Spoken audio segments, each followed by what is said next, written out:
The Demon Lord's domain spread out across the north of the continent of Landia. It was the land mankind had lost, when one day, suddenly, a massive number of monsters appeared.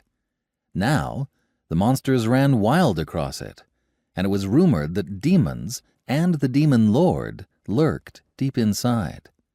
However, such rumors were no more than guesses, and it would be fair to say that the actual situation inside at this time was a complete unknown. Though it was called the Demon Lord's domain, there was no clearly defined border. After the miserable defeat of the combined forces of mankind, led by the Gran Chaos Empire, the entire area where people had abandoned their homes because they were unable to fend off the attacking monsters had come to be called the Demon Lord's domain. At present, due to the initial rapid expansion of the Demon Lord's domain, the concentration of monsters was now spread thinly enough that the various countries could handle them, and thus the expansion had stopped. For the countries bordering the Demon Lord's domain, fighting monsters was a daily affair.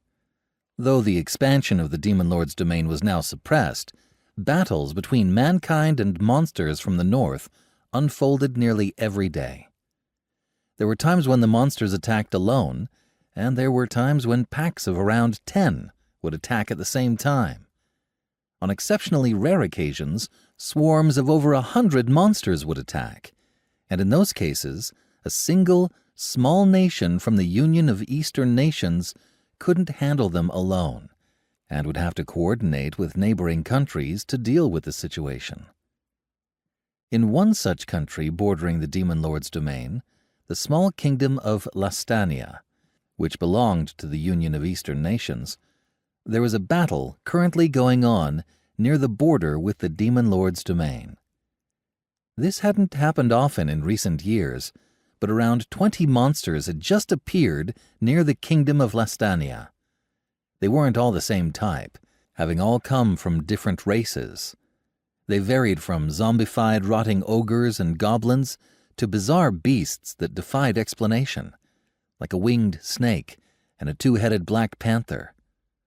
What the monsters did have in common was the glint in their hungry eyes with which they glared at their prey.